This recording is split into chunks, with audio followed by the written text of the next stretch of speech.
Uh, okay, I think we can start now. So, just to kind of remind you, what we were talking about before the exam, the NAC. So far we have discussed if I give you a set of a certain number of points on the plane, how do you find like a polynomial that interpolates through those points, right? So it was like a polynomial that passes through all the points. So we kind of did it two ways.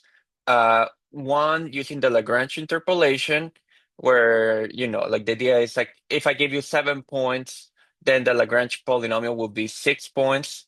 Sorry, not 6 points, but of degree six, right? Um, so in the Lagrange interpolation, the polynomial is always 1 degree less than the number of points that you were given. And the other way, which we discussed, of how you could interpolate using polynomials was with these cubic splines, right? With the cubic splines, you kind of like approximate it like using like piecewise cubic functions, right? And then they had all these extra conditions about the derivatives matching at the break-ins and the second derivatives matching and all the stuff. But in both cases, when you're talking about interpolation, you literally mean you do want the polynomial to pass through all the points, like with no error. Like it's kind of like an exact approximation because it passes precisely through all the points. Kind of like in more realistic circumstances, it does make sense to kind of like allow for the curve to not pass through all the points, which is kind of what I was telling you about before we had the exam. So just to show you like some animations like which I had already shown you, like like a very typical case of this sort is kind of like linear regression, where maybe you have like a number of points, you know, which corresponds to some data that you were measuring. But if like there's uncertain, even if theoretically, like the points like that you're measuring obey like a formula that's given by a line, because there's uncertainty and there's errors in the measurements, maybe you wouldn't expect like a precise, like all the points to literally be on the line. So kind of like in linear regression, what you would try to do is kind of like find the theoretical line that kind of like is closest, in a sense that I'll make more precise today, is closest to all these points in like by minimizing like the kind of like the square of the distances. Um, that's how we will set it up. Okay. And we'll do it in a bit more generality, which is also what I was telling you, where maybe, you have like these sets of points. And again, you wouldn't necessarily expect like a curve to pass precisely for all those points, or that wouldn't be like necessarily the most interesting thing. Um, like the Lagrange polynomial may not be as interesting in this case. But like for example, because maybe you were expecting that the relation should be a parabola. So if you're trying to find a parabola, it won't pass through all the points, but like kind of like there's like in a sense like an ideal parabola you could find, which is the closest to all these data points. Or maybe you had reasons to think like that actually it should have been a cubic that passes through all those points. And actually, in this case, like the cubic does seem to be feeding the data a lot better. But so like there are other forms of regression, where you try to find like the instead of like the best line, the best parabola or the best cubic. But what you'll see today, what we'll start talking about today is that they kind of like all, once you decide which type of polynomial you want to find, it kind of like it's the same type of thing, a system of equations that you need to solve. Um, so that's kind of what we were going to discuss. The only thing is that to set it up properly, it is useful for me to give you some quick reminders about how matrix multiplication works, because the system of equations, like the way it will be more easily solved, is by setting it up in terms of matrices. So let me move to that. And also, by the way, since we haven't really like since today's kind of like the first day we're starting to cover new material after the exam, I don't think. I mean, there's no. Like I'll just skip tomorrow's quiz because I prefer to kind of like give some days of a gap between the material and the day of the quiz. So I won't. I will kind of like cancel tomorrow's quiz just in case. Um,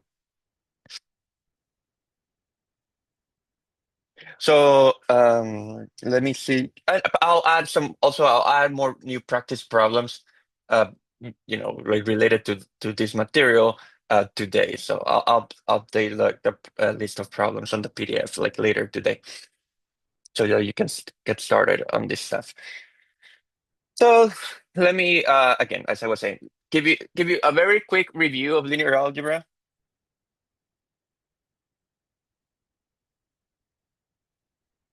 There's only maybe two or three things that we will need to use for today.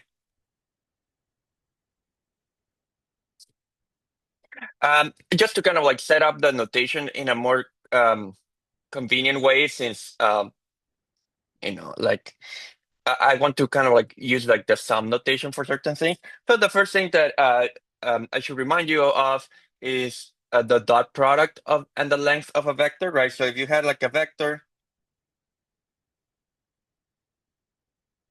I'll just, for convenience sake, I'll write the entries of the vector as a column so that it looks like a column vector. It doesn't matter too much in practice. Um, but if you had a vector, then the magnitude of the magnitude or the norm of the vector. I mean, you could also call it the length if you want. That the way I'll refer to it is just like using this absolute value notation. It is just like what Pythagoras theorem would say, right? It's just basically a generalization of Pythagoras. So you just get v1 squared plus v2 squared up to vn squared, right?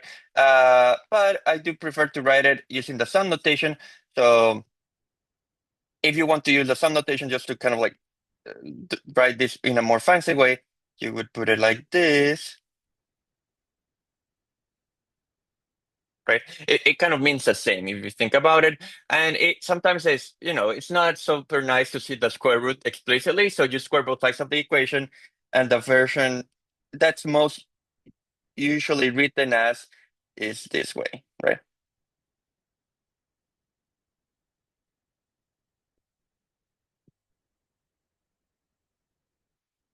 Right. So that is like, the way to compute the length of a vector. Which you may have seen like over and over, Calc 3, if you took Calc 3, probably you did, because like that's needed for differential equations in linear algebra if you took it. So like, I'm sure like this is like a formula that you have seen many times. And similarly, like the dot product, right? If you had another vector, uh, if you use another vector, you can call the entries u1 up to un, right? Their dot product was just like u dot v would be u1 v1 plus u2 v2 up to un vn, which again, it's nice to write in the sum notation. So you would just write the sum of I equals 1 to n of ui vi.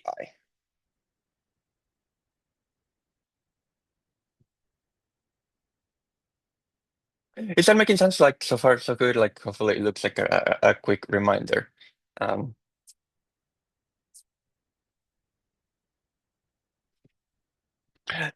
the other thing that just to kind of like is kind of like useful to keep an eye on in terms of notation is like the two different ways. I mean, how do you multiply a matrix by a vector, and the two different interpretations of that operation? So let me do it with like a non-rectangular matrix so that we're all on the same page. So matrix multiplication.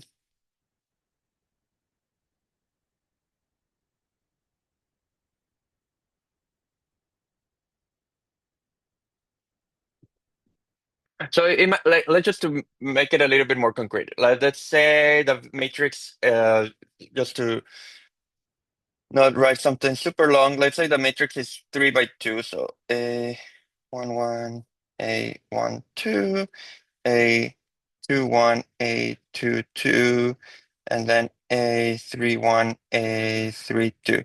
So this is what you would refer to as a 3 by 2 matrix, right?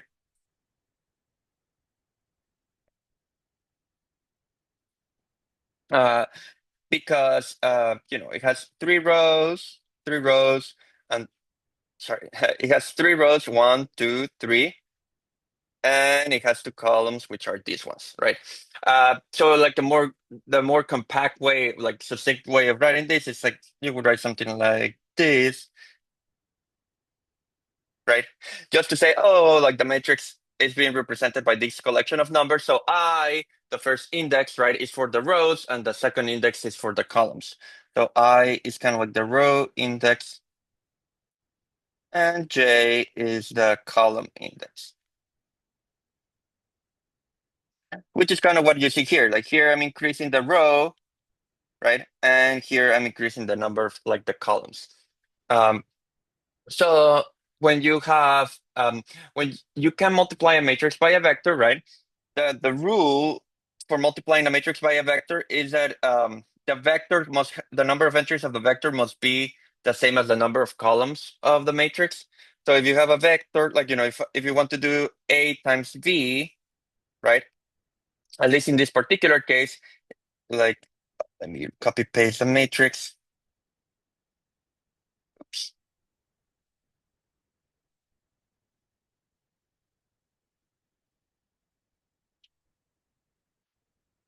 Right, because this is 3 by 2, you have to multiply by a vector, but the idea is that the vector have to be 2 by 1 so that these two numbers coincide.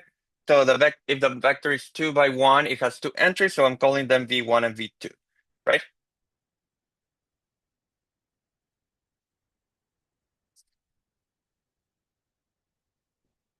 So okay, so there are two ways to think about how to do the multiplication of a matrix by a vector. Like interpretation one, I'll call this interpretation one. So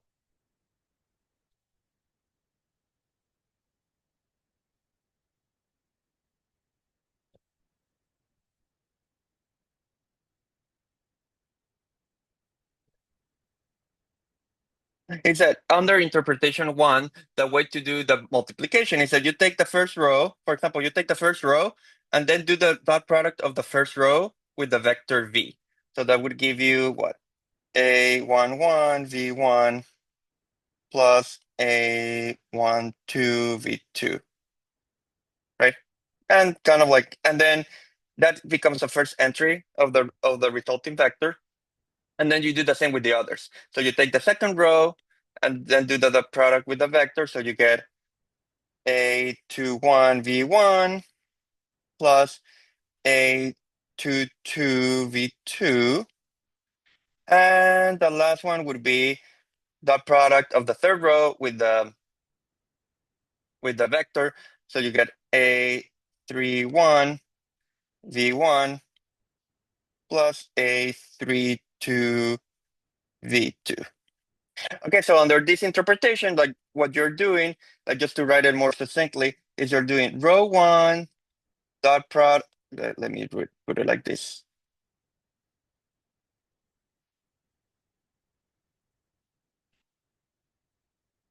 Basically, like from this interpretation, the multiplication is just kind of like a collection of like dot products, right?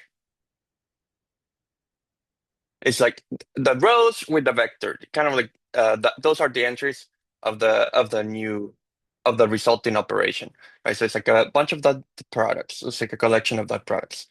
Um, is that making sense?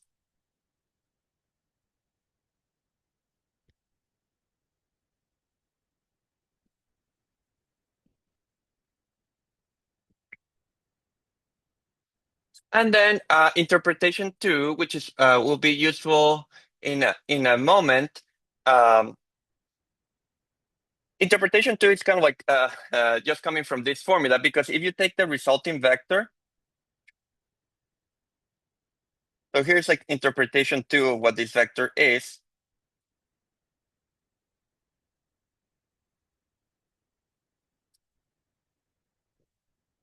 Okay, so what I'll do is kind of like split. This is like a vector with three entries, right? Like this vector has three entries, but I'll kind of like split it into two pieces. One piece that has like the V1s and the other piece that has the V2s. So I'll kind of like write it like this. You'll see what I'll do in a moment.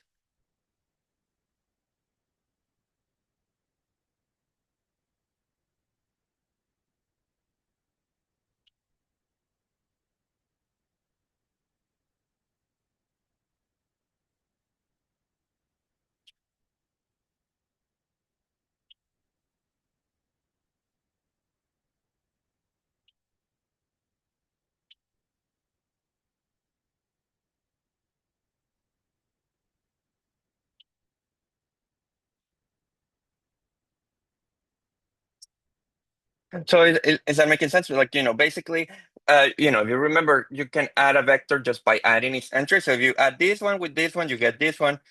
If you add this one with this one, you get this one. If you add this one with this one, you get this one, right? So it's kind of just breaking the vector into two mini vectors. The reason why I'm breaking it this way is that the first kind of like vector has everything with v1, and the second vector has everything with v2, right? So so basically, if every entry of a vector is multiplied by the same number, because this is like the same number, then you can kind of like pull it out of the vector. So you get v1, a11, a21, a31 plus v2, a12, a22, a32. Does that look okay? Like, does that make sense?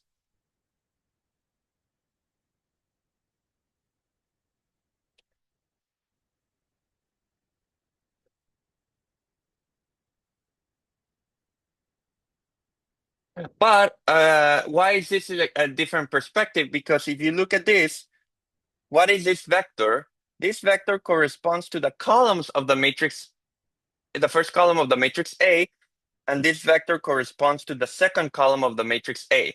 So these can be written as V1 column 1, I'll write it like this, plus V2 column 2.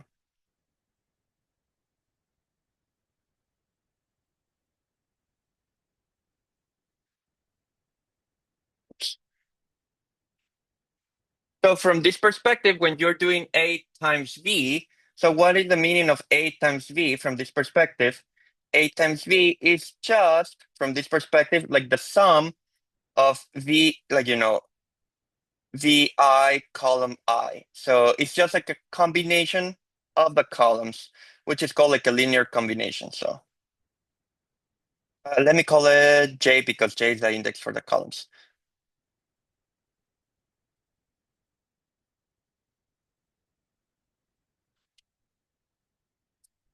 So for like one way to think about the matrix multiplication is that it is like kind of like a weighted sum of the column vectors, because it's just you're not just adding the column vectors of the matrix directly, you're weighting them, like you're rescaling them by the entries of the vector V. So it's one way to think about, and this is like a different perspective on the same result, right? So from this interpretation, this is like a weighted sum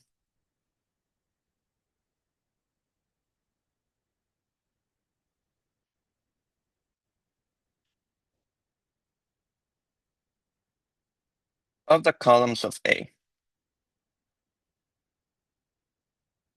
And the weights are the entries of the vector V. So the weights are entries of V. And these weighted sums, usually the name they go by is like a linear combination. So this is usually what you refer to as a linear combination. So this you would call also like a linear combination of the columns.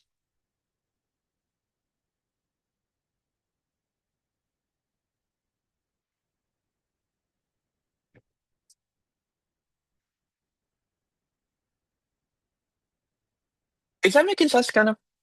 Um, so that's like interpretation 2 of what it means to multiply a matrix with a vector.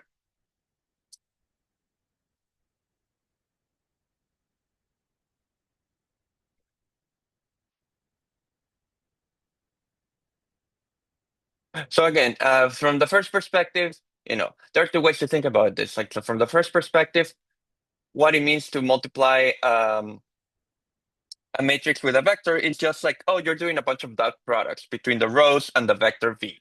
So one way to think about it is just as a bunch of dot products. The second way to think about it is as a bunch, as a linear combination of the columns. So interpretation 1, just to put it like side by side,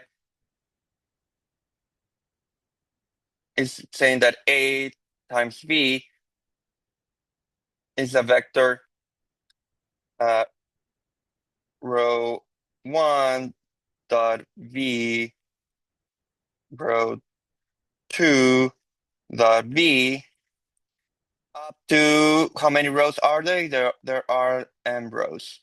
So row m dot v.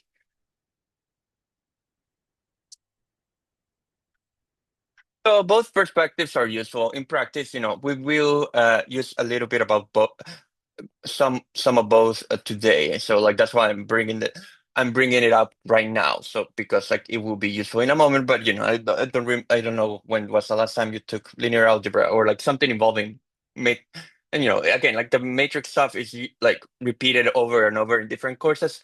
So but I don't know how long ago you saw it. So like I just thought, okay, I'll bring it up for at the beginning of class today to just make sure like we're all on the same page when it comes to this.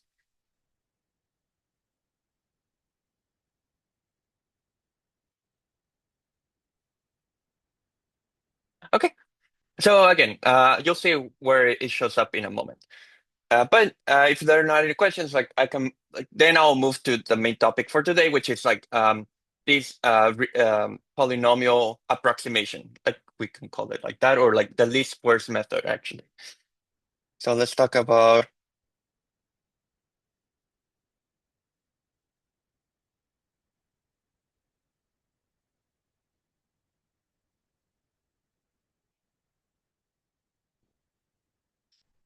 Okay, so again, kind of like the setup for the problem is that I'll kind of start complete generality, and then I'll kind of like specialize it to what I want us to work on. So the setting will be that you have a collection of points. So this is like the data that you start with.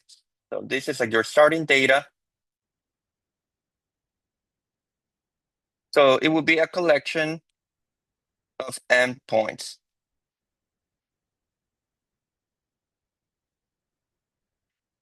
So like I'll just kind of like here like it can be confusing. Like the n is I'm using it uppercase because then there will be a different n, which will be lowercase. So n big case capital N will refer to the number of points that you were given.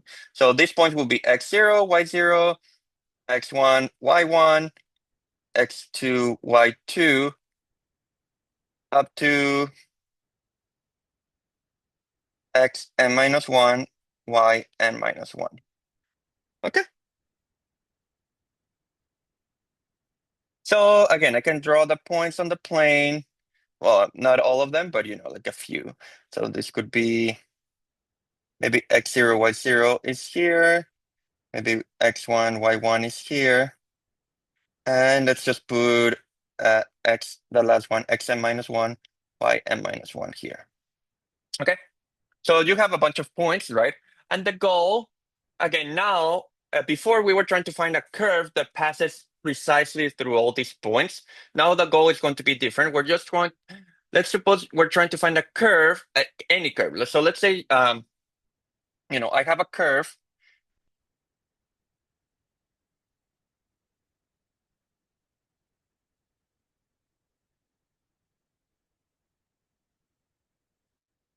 Okay, which I'm trying to draw it in such a way that it doesn't pass through any of the points, but that maybe it kind of like seems close enough to them, and that's what we're going to try to make precise now. Okay, so we're going to have a curve y equals f of x. So this is kind of, think about it, kind of like a theoretical curve you're trying to use to fit the data. So this would be kind of like what we're trying to find.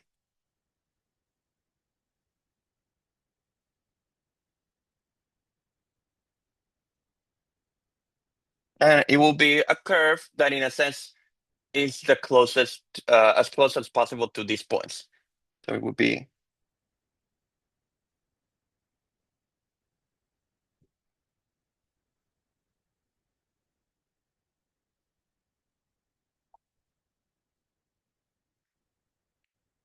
And again, I'll make this more precise in a moment. So it's kind of, but ideally, what you're trying to say is like it's supposed to be close. Let's just say which is close to these points. Okay.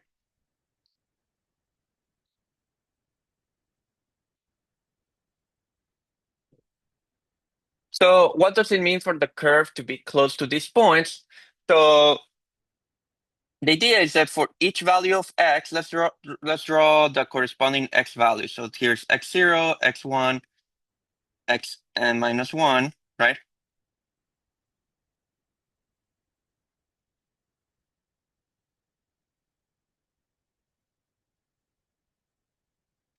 The idea is that why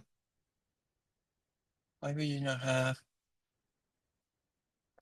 well, right, it's because I'm starting at 0.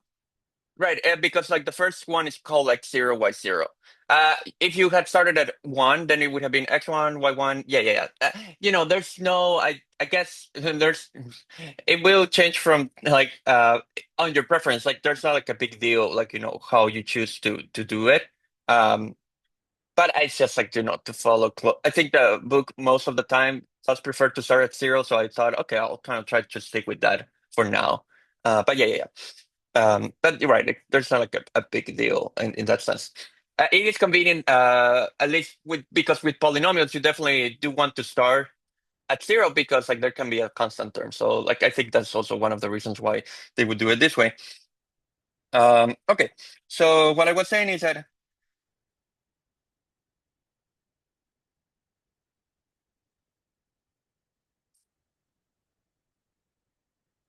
you know uh, for each value of x, right? For each value of x, you kind of like get a theoretical point, which you can think kind of like as a prediction, right?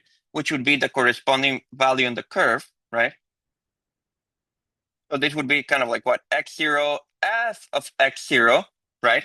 Then this one would be x1 f of x1, right? And then this one would be um, what xn minus 1 f of xn minus 1, right? So that's kind of like what if you somehow came up with a candidate for what the curve should be, right?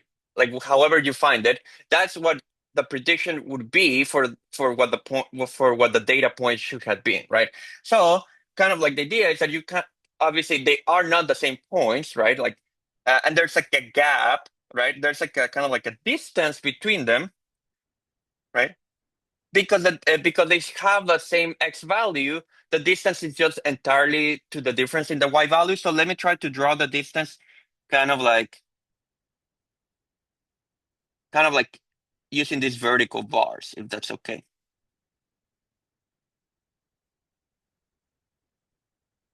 So those gaps, I'll kind of like I'll put it like this. So the distance between xi, yi, and xi f of xi, right? So again, this is you can think about this as being like the experimental point, like the measured point, the data point. Let's call it data point. And this is kind of like the predicted value, right? Like this is like the okay. So the distance would be equal to well, like you don't know which point is above the other, right? So it actually uses like the absolute value, right? So let me write it this way.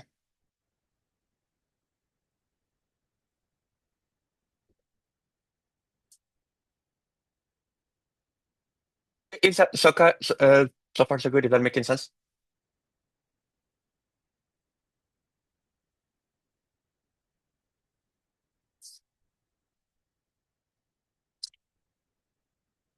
And I can call it like, and you can think of this as some sort of like error. So I'll just call it EI for error. So I'll call this EI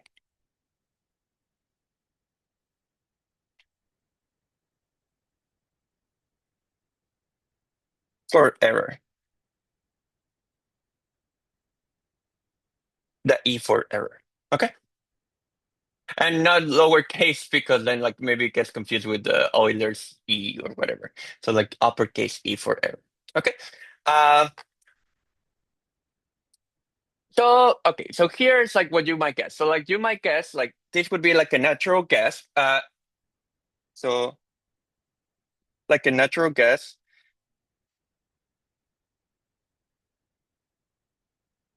is that you would like, you are not maybe you're not necessarily concerned just with one of the errors.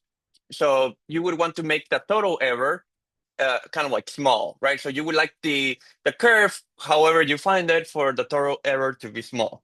So you would like, uh,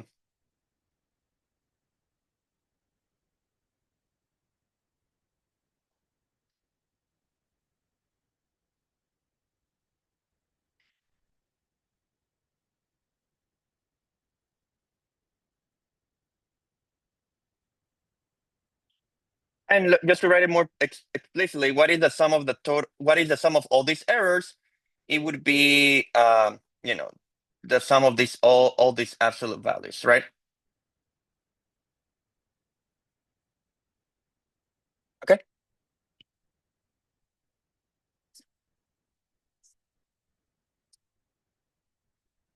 And that is like a perfectly reasonable thing to be interested, right? Like it does make sense to try to find to try to make those errors as small as possible.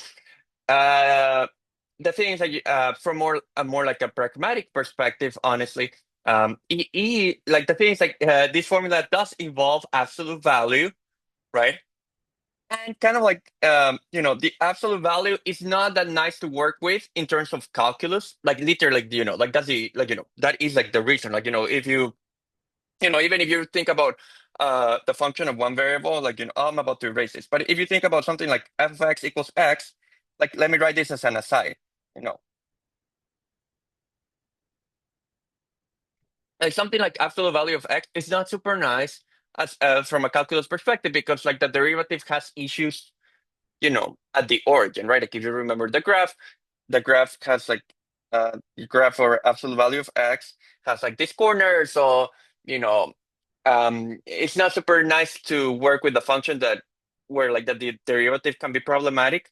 So um, so it has some issues from a calculus perspective.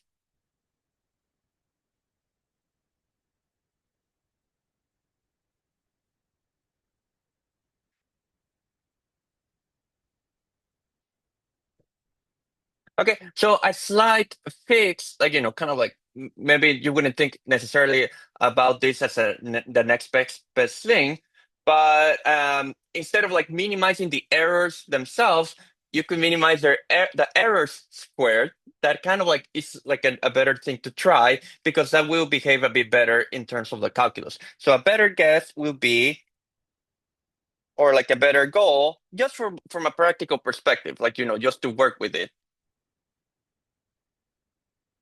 and so to make the sum of the squares of the errors small.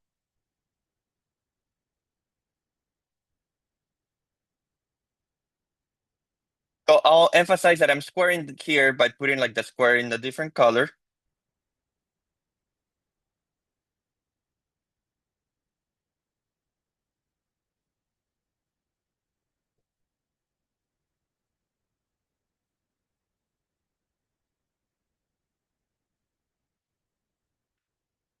Okay, you might say it doesn't look that much better because there's still like an absolute value, but that's the beauty of the square because once you square a number, like the absolute value is no longer needed. So actually, I can remove the absolute value here. So I'll just write it this way.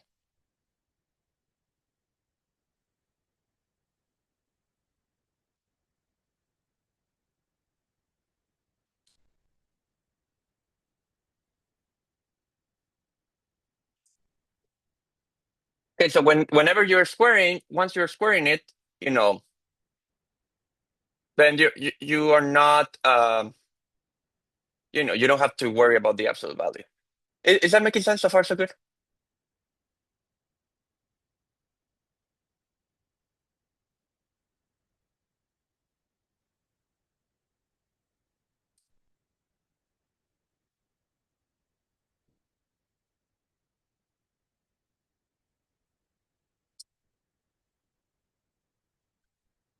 Okay, so here's an interesting interpret before I continue, right? Because I still like the way I'm presenting the problem is still a bit too general, so we have to specialize.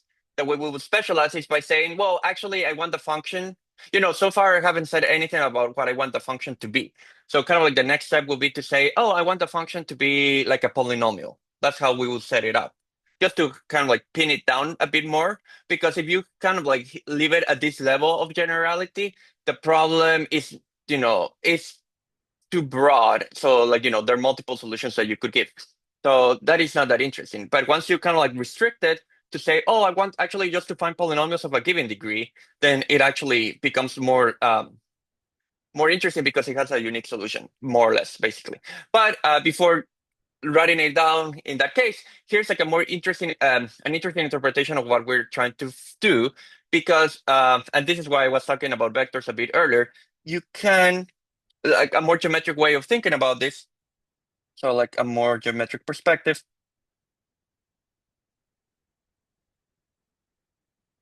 But I want to mention this before we specialize so that you see this is completely general. So you can kind of like imagine collecting all the y values. I'll collect all the y values into a single vector. So let's make a vector whose entries are all these y values. So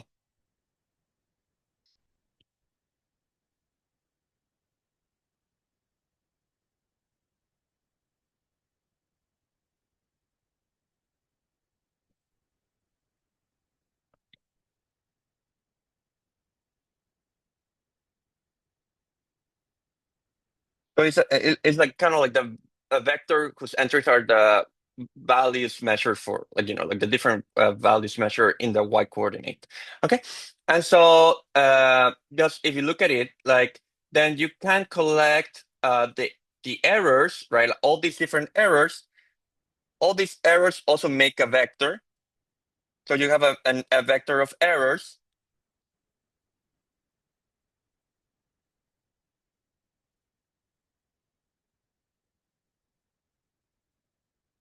Okay. So it's like this is like the error between, like again, what is this? This is y0, well, y0 minus f of x0, y1 minus f of x1 in absolute value, right? Because the errors are always taken to be non-negative,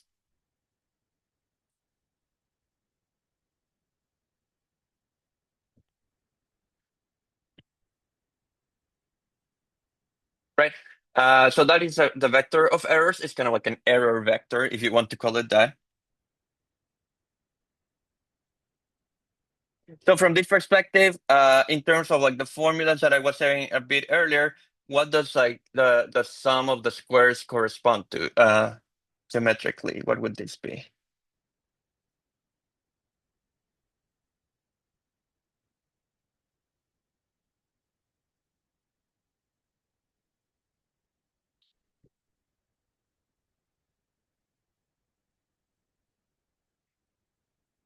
What is that in terms of the vector E?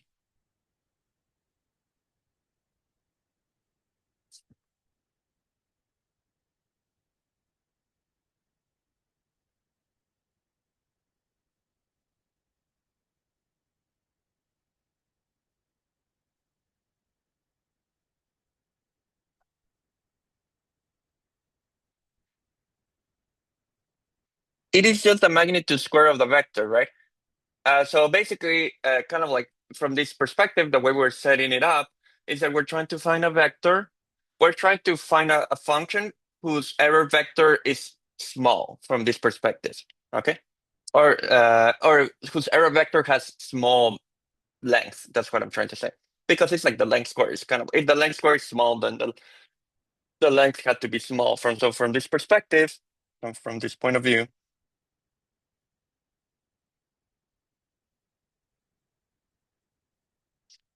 y equals f of x should have the property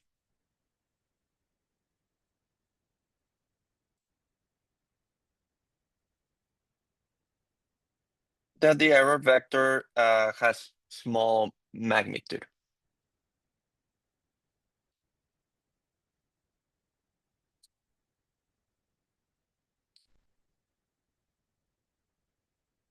or small length, length or magnitude.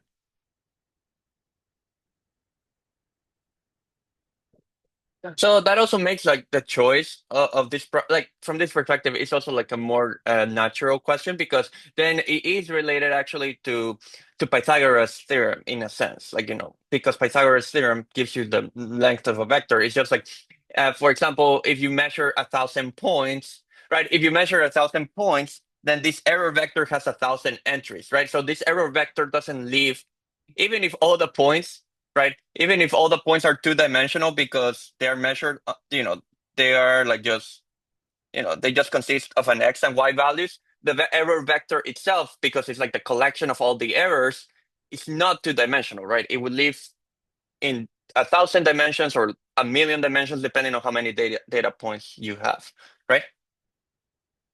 Does that make sense?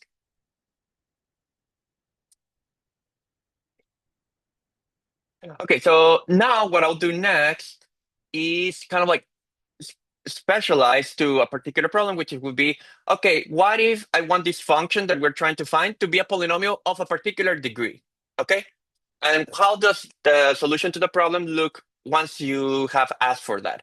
And that's what I'm going to do next. But since it's like a little, that is kind of what would take me the rest of the class, and I wanted to kind of be on a single presentation. So maybe let's take a 5-minute break now, and then when I come back, we come back. I'll tell you how you find it, and also that way, if someone wants to ask me something else, I can like answer it right now. So let me just say, what like 11:08, let's say 11:18, and then I'll tell you how to focus on that particular problem.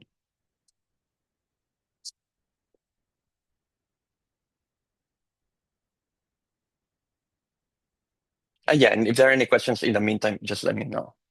Yeah.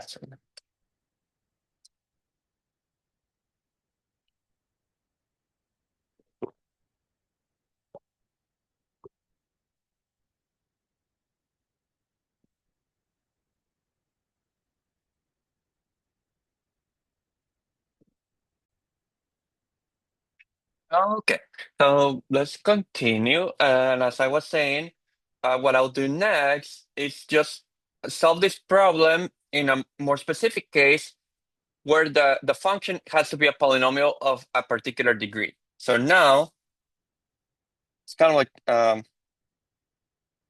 now we're kind of going to narrow it down. So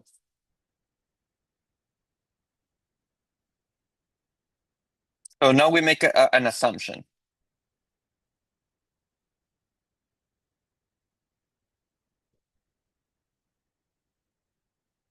So now we will choose a number n,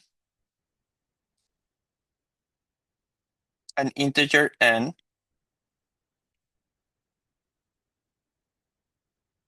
and we will ask for the function to be a polynomial of that degree n, and we will ask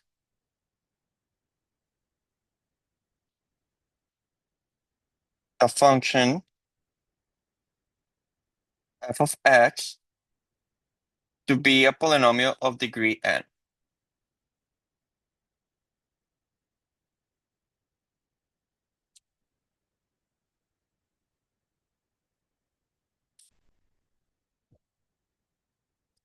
So our assumption will be that f of x is just a polynomial because it's going to be a polynomial already with p. And just to specify that, it will have degree n, I'll even be more like put the n like at the bottom of like a subscript to kind of like make it clear that it has to be of that degree. So that polynomial would be c0 plus c1x plus c2 x squared up to cn x to the n, or the sum from let's do it with j, because I'll use the letter I in a moment later, so I don't want it to be confusing. J equals 0 to n of cj xj.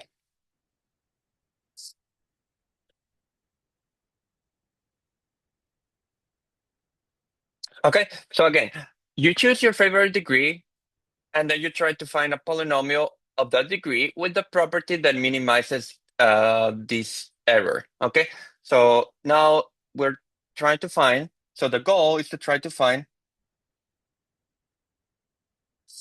the degree n polynomial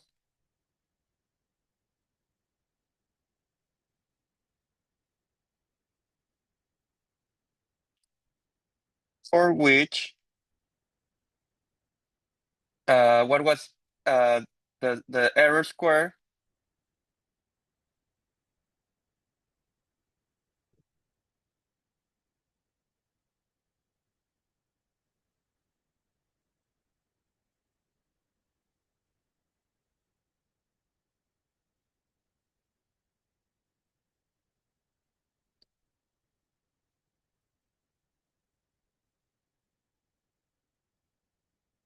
is as small as possible.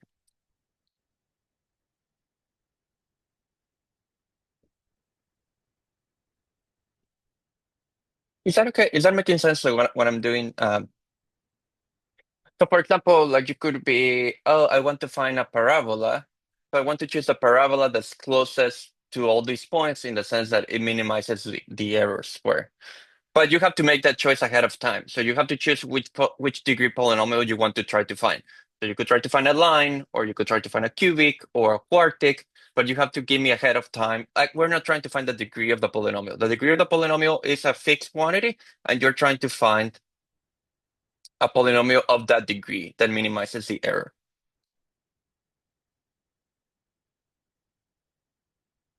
So I'll maybe before I continue, let me do it as a particular example, just to make it a bit more concrete.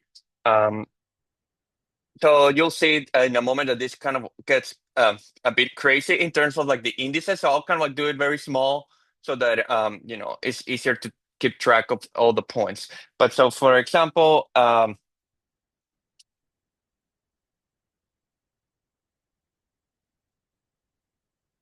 here's an example. Like imagine that you had 3 points.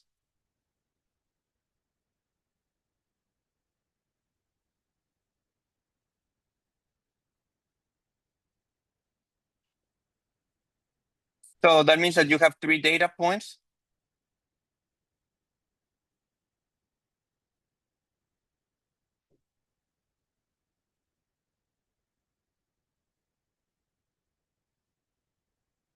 So again, that would be like x0, y0, maybe x1, y1, and then let's say that x2, y2 is somewhere in here.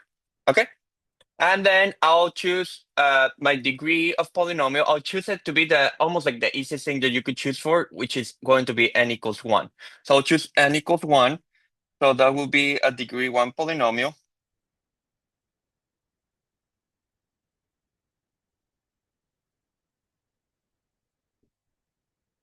So that would just be P1 of x is C0 plus C1x. So it's going to be the line, right? Because like a degree 1 polynomial is a line, right?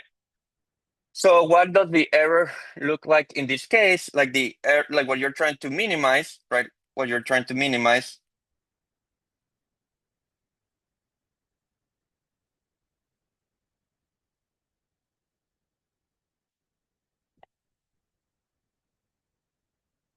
So it would be there like there are 3 things that you have to compute. So like let me write it. I'll write it kind of like in full detail. So you are trying to minimize the sum from I equals 0 to 2 of yi minus E1 of xi squared.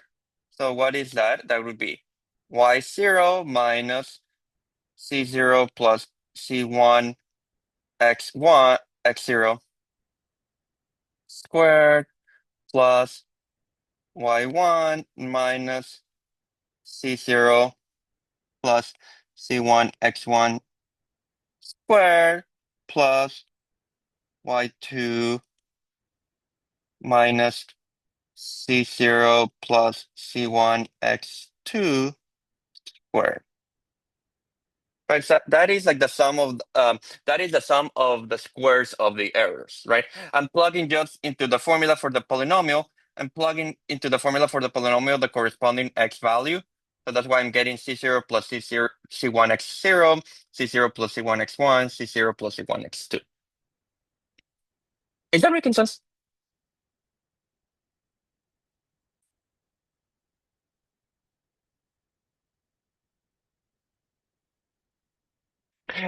Yes, ahead of time. Of course, like the way it works in practice is that you have like some scientific reason or however you want to call it for maybe expecting the polynomial to have a certain degree, or also there are statistical methods to try to that recommend which degree you should choose. But the way we're setting it up is like you choose whichever degree you want. Once you choose a degree, then that you're trying to find the kind of like the best polynomial with that degree, you know. But yeah, like so how like in practice, like at least for our course, like I would just be like, let's say I want to find degree 4, or let's say I want to find degree 2.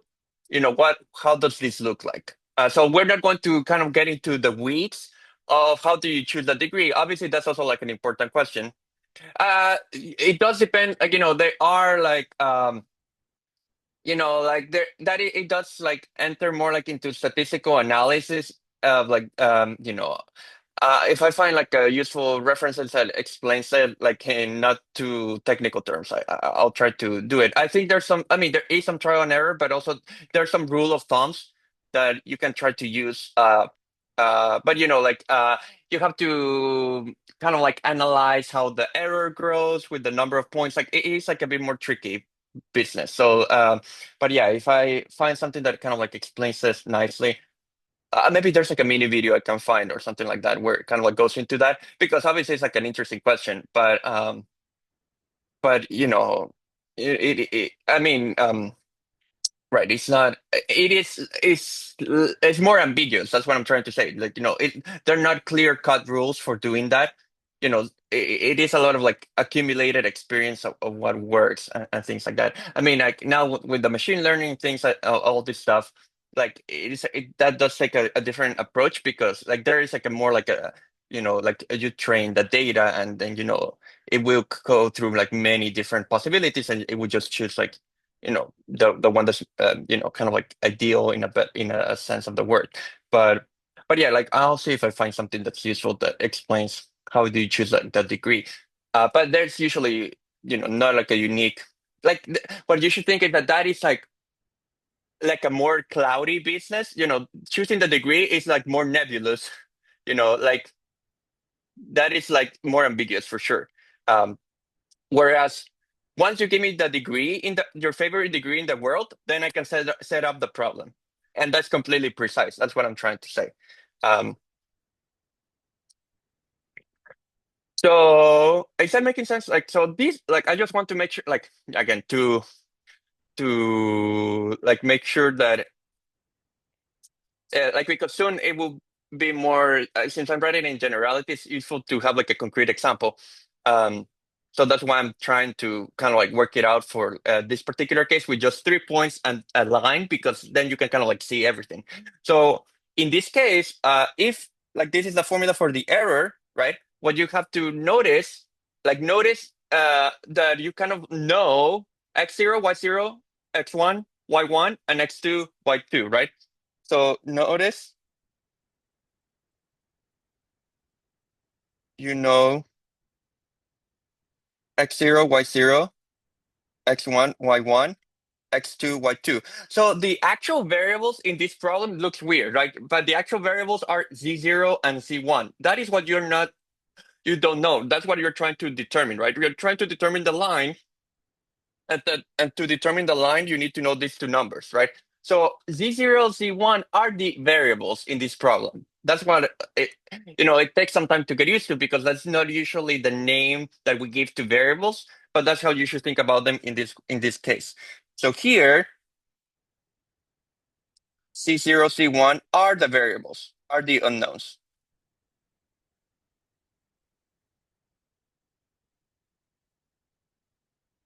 That is what you're trying to find, because you're trying to determine its values that will minimize this sum. Okay, you're trying to find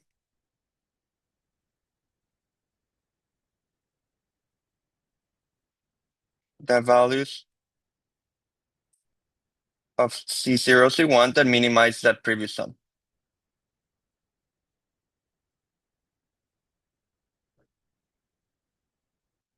And in fact, from that perspective, that is a function. If I guess everyone took Calc 3 because like that's a requisite for differential equations. But this is a function of two variables. That's what I'm trying to say. So from this perspective, you have a function of two variables, right? F of C0, F of C1, which is literally this mess that I just wrote.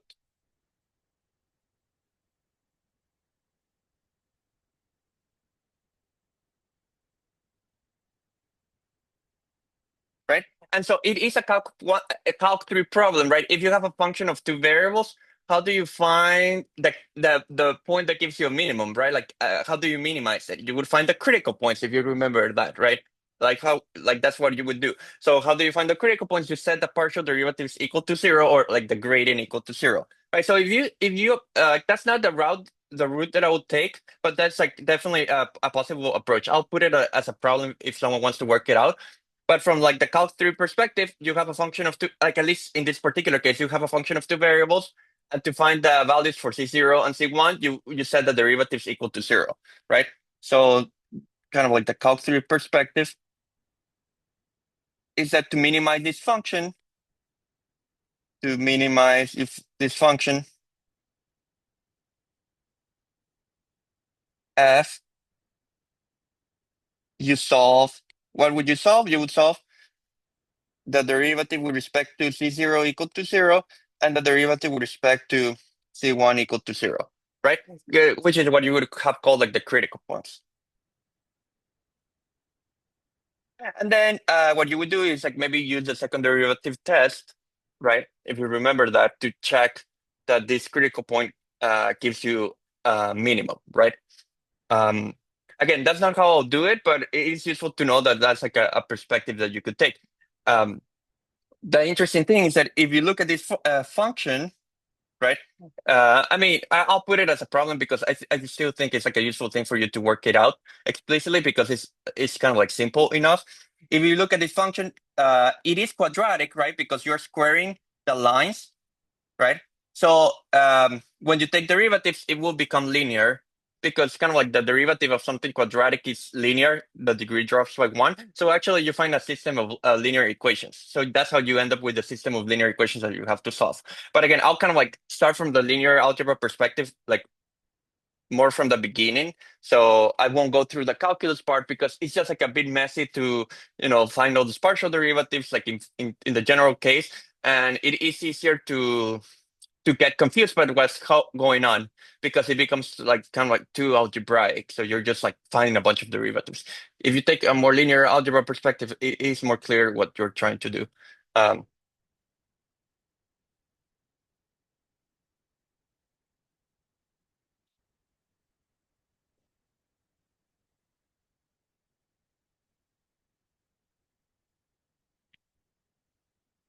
but okay, as I was saying, this is how the system would look like. Um, this is how the system would look like if you had been given 3 points and you decided to find a line. Okay.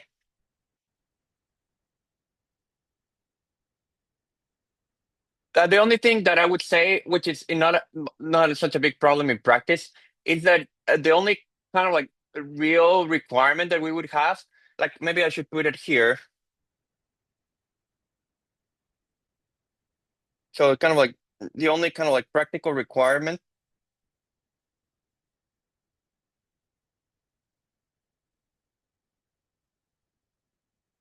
would be for the degree of the polynomial to be less than the number of points. And you'll see why that's useful in a moment. But just think about it from a theoretical perspective. Imagine I had tried to find imagine I had given you 3 points like now, but I'm trying to find a degree 4 polynomial, right? So they're kind of like, since the degree is so high, is degree 4, right?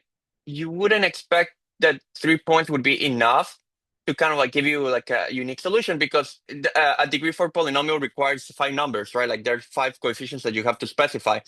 So like there's like a technical term for that. It's kind of like underfeeding. Like, like there's not enough information to kind of like pin down what the coefficients of the polynomial should be.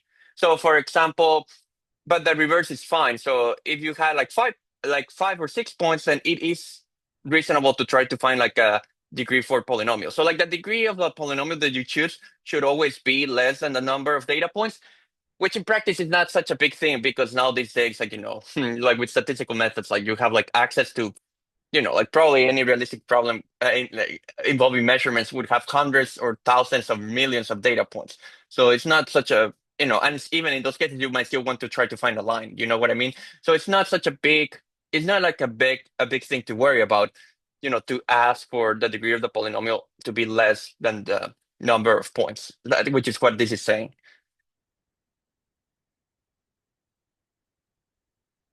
But again, you will see why that is useful once I kind of like present this like using linear algebra.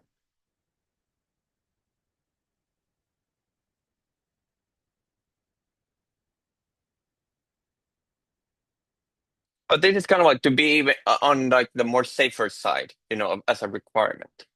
Uh, like the extreme case is like imagine like if I just gave you one data point and I asked you to find like a parabola or like a line, like it doesn't seem like a very interesting problem. You know what I mean? You kind of want more data points than the degree of the polynomial.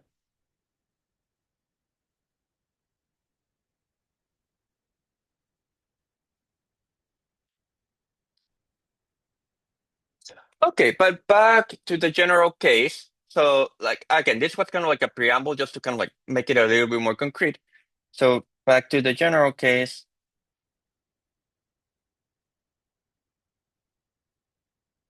um, you know, what we were trying to analyze this sum.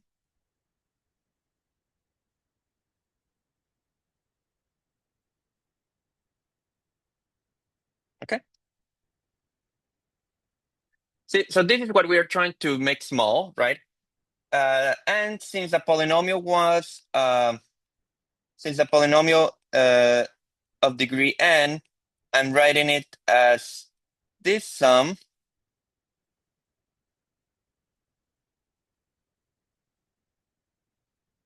Basically, if you kind of like plug in this formula into here, what you're working with, you find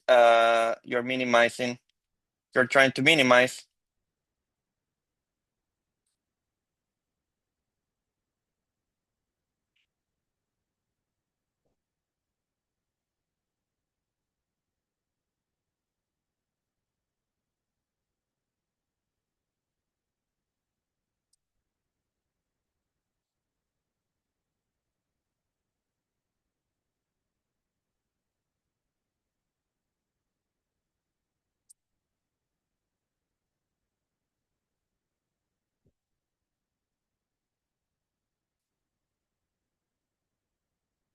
Is that making sense? So basically, what I did is just I took the formula for the polynomial, right?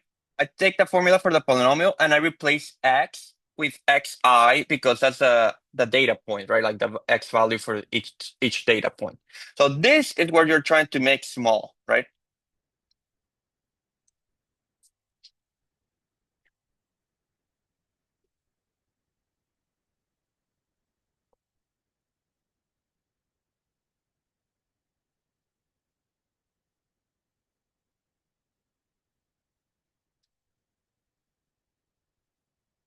Is that making sense so far so good?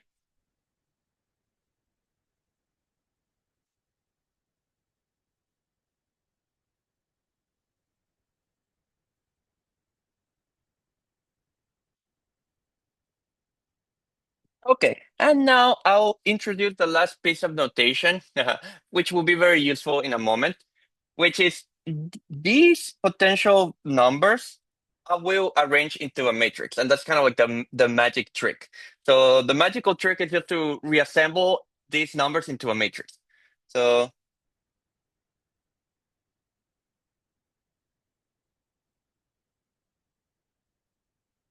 define a matrix A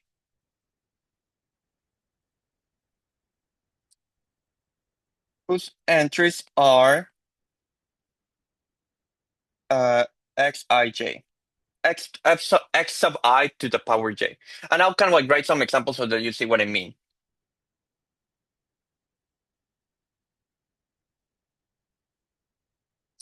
So A is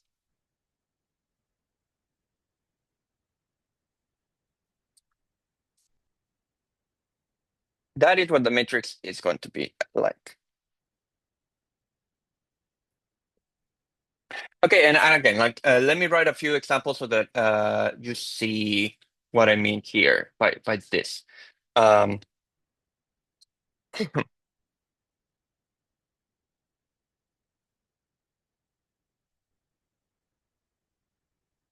so this is going to be just to make it. It's going to be n by n matrix.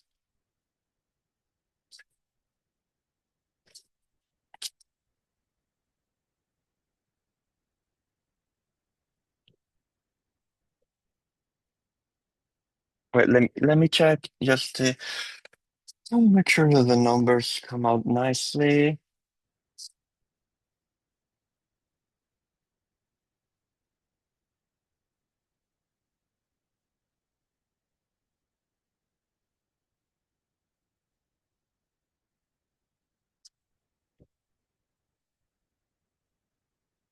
Oh no, look, like it's fine, but like I flipped the sizes. Sorry about like that. So sorry about that. Yeah, because the J will go from zero, like will go n plus one. This is so stupid.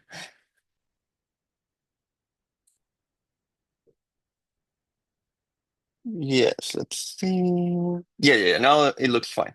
Okay, so let me again, like this matrix can look a bit confusing. So let me just work out a couple of examples because once you see it like explicitly, it is not as bad as it seems. Okay. Um, so for example, in the previous case that we were working with, so here's like an example. In the previous case, we had n equals 3, the 3 data points, and the degree 1 polynomial.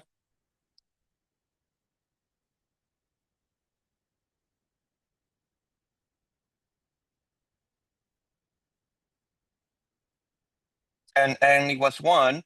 So this was the linear polynomial.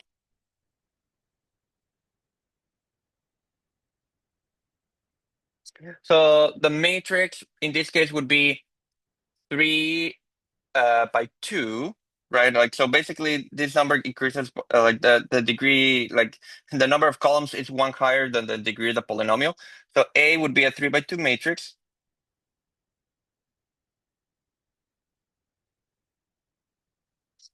And what would be the entries of this matrix? So they would be is x sub I to the j, okay?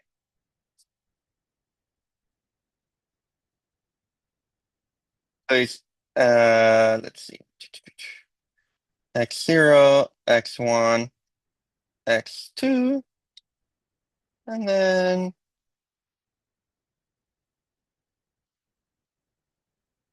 okay. So basically, you kind of oops, yeah. So you basically copy the x values on each row. So this, like the first row is related to x0, the second row is related to x1, the third row is related to x2, and then you start increasing the exponents as you move along the columns. So the exponents become 0, 1, 0, 1, 0, 1. Okay. So that would give you what is x0 to the 0? That's just 1. So it gives you x0, 1, x0, 1, x1, and 1, x2. Okay. So this is what the matrix would look like in the case that we were just working out. Um,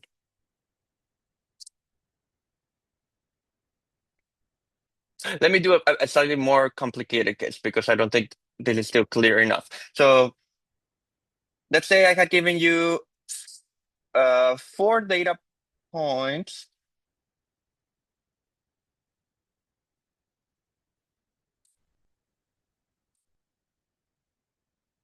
And let's say I wanted to find a parabola, and then n equals 2. So this would be a parabola. Okay, so basically the way to think about the matrix, let me kind of like do it more like from scratch. So the way to think about the matrix is that like each row is related to one of the x values. So I'll put x0, x0, x0, x1, x1, x1, x2, x2, x2, and then x3, x3, x3. Okay? Because again, they are 4 data points. Since there are 4 data points, the x values are x0, x1, x2, x3. Okay? So this is the matrix. Like each row is related to one of the x values. And then as you move along the rows, you increase the exponent. Okay, so maybe let me just put it more like diagrammatically. If you move in this direction, the exponent increases. And as you move downwards, you change the point. That's how you should think about this matrix. Okay. As you move downwards, you change the point. Or the x coordinate. Maybe that's a better way to say it. So as the exponent and the exponent always starts at 0. So you get 0, 1, 2, 0, 1, 2, 0, 1, 2, 0, 1, 2. Okay. So in this case, the matrix A would become 1, 1, 1, 1, x0, x1, x2, x3, and then x0 squared, x1 squared, x2 squared, x3 squared. Is that making sense how I'm kind of like finding out the entries of the matrix? So it's kind of like a matrix whose entries are all these possible powers of the x values.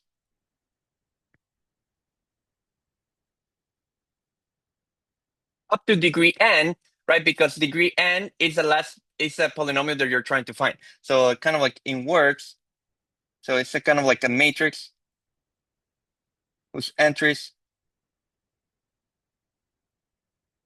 are all possible x powers of the x values up to degree n.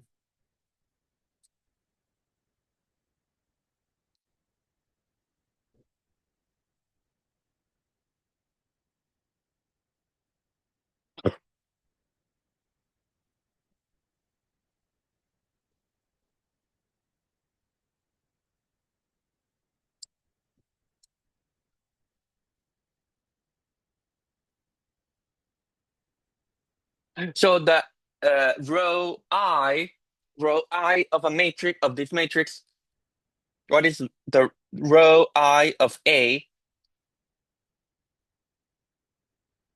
is just xi to the 0, xi to the 1, xi square up to xi to the n, because again, you're trying to find a polynomial of degree n. So it just ends up becoming 1 xi squared up to xi to the n. So that's the ith row of the matrix.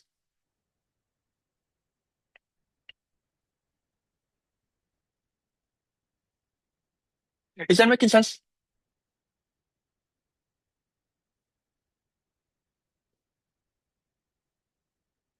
Is that the notation clear enough?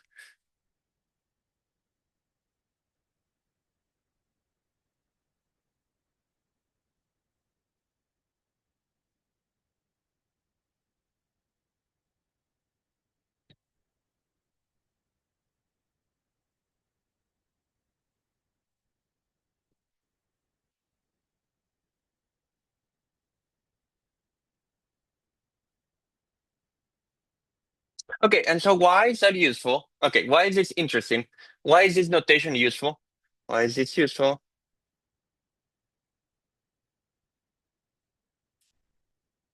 Because if you go back to the formula that we had, right?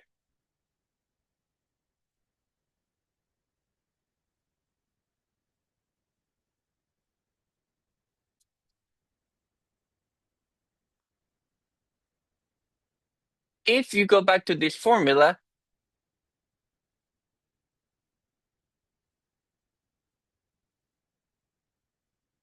if you look at this sum, right? If you look at this sum that's here, what you're changing in this sum, what are you changing in this sum? You're changing j. So here, what you're increasing, what is j increasing? J is increasing the exponent of xi, right? So this increases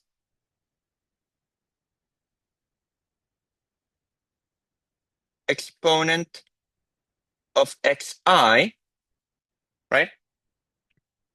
And so it is, like what you're kind of like, it's kind of like that the different entries of the row I. So these are the entries of row I. So these are the entries of row I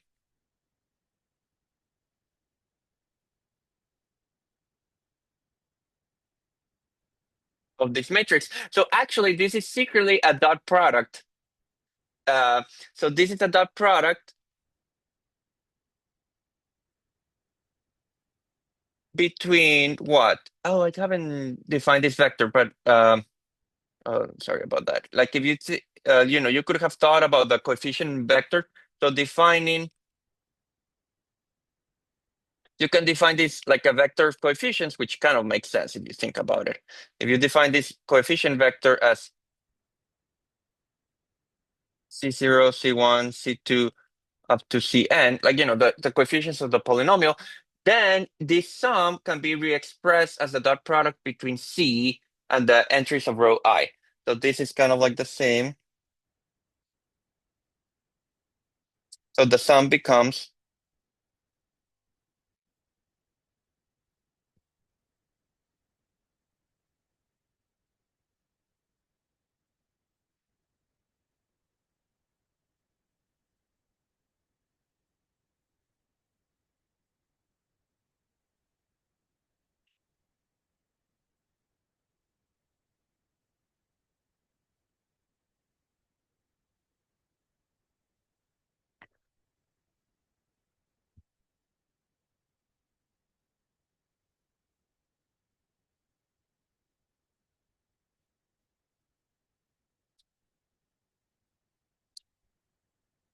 is that making sense?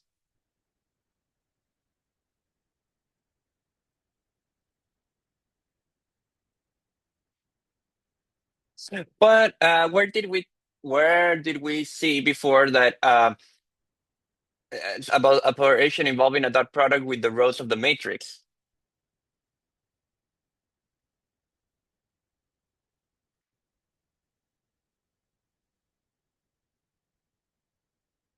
Huh. We talked about earlier in today. We talked that that's precisely what the matrix multiplication is. The matrix multiplication is a bunch of dot products between the rows of the matrix and a vector. Because remember, the dot product doesn't matter in which order you do it. So u dot v is the same as v dot u. So the things that you're finding here are just the ith entry of the dot of this matrix multiplication. So here,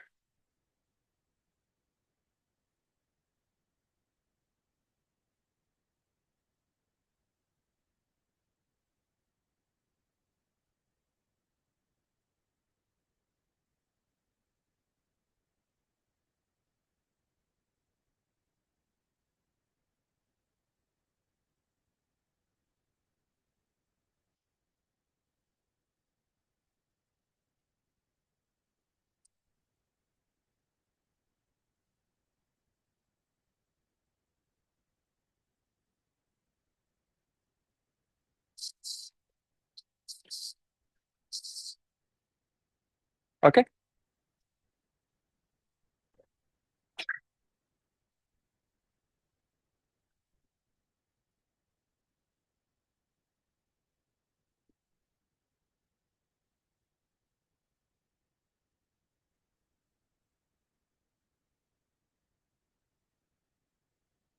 So a different way of thinking about the sum of the errors is that uh, it is just the magnitude. So because this is like a sum of squares, it's like a Pythagoras theorem. So this is going to be the magnitude squared of y minus a times c squared. Okay.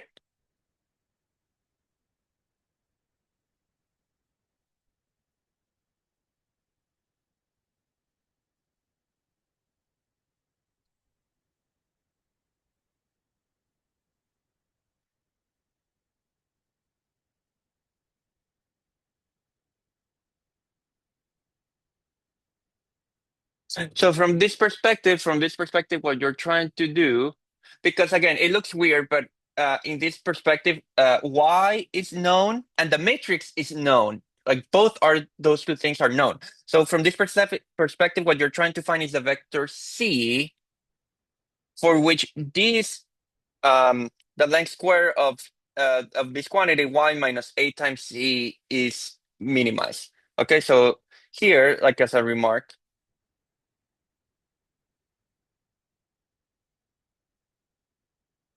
y is known and the matrix A is known.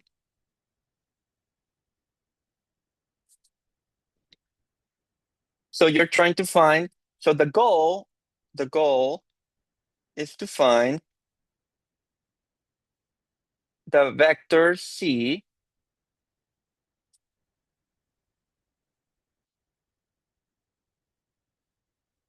minimizes.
Is that okay? Is that making sense?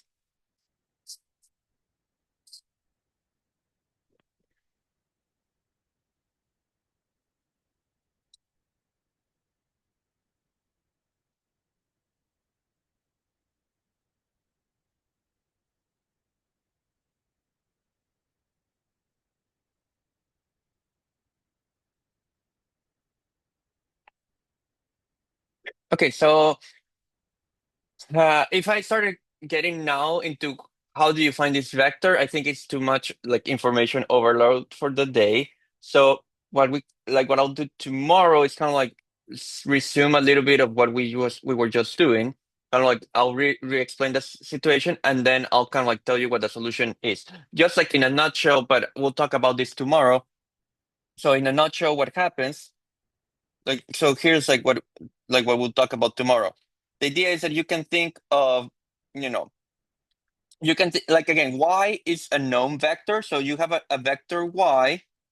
Okay, what is a times c? You don't know what the vector c is, but if you remember interpretation two of matrix multiplication,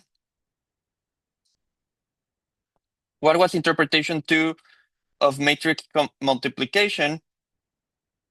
It was that this is a sum, a weighted sum of the columns of the matrix. Okay.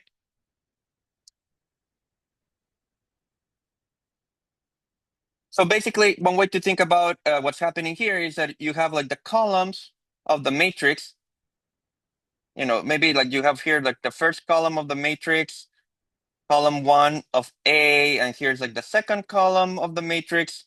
I don't know, let's draw it somewhere else, like column two of A. So the columns of the matrix create something called the column space. And then A times C is just like a linear combination of the columns is a linear combination of the columns. And so what you're trying to find geometrically, what you're trying to find is the vector C for which this is minimized. Okay, so you're trying to minimize this vector. So you're trying to minimize this length. So trying to minimize this.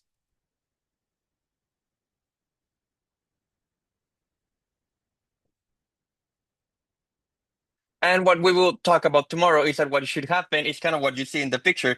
The vector that minimizes that is one for which this happens to be perpendicular to the columns. And so from there you find like what's called like the normal equations. And that's what minimizes, solves the problem. But again, I'm just kind of like giving you the heads up. Like I'll explain this in more detail tomorrow. And what we will find is that the solution will be that C must solve A transpose A times C equals A times Y. And this is called like the normal equations. Okay, but I'll explain where it comes from tomorrow. So that you have like an idea what's the idea behind it. And once you have the normal equations, then then you can basically like solve the least square methods in full generality. But again, it's a bit too much information now. So like let's stop here. And I'll resume that tomorrow. If anyone wants to ask me anything else, I'll also stay around. Um, just in case there are further questions.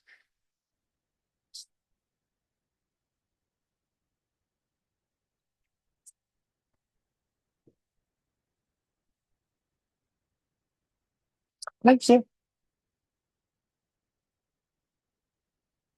You too, you too. Bye.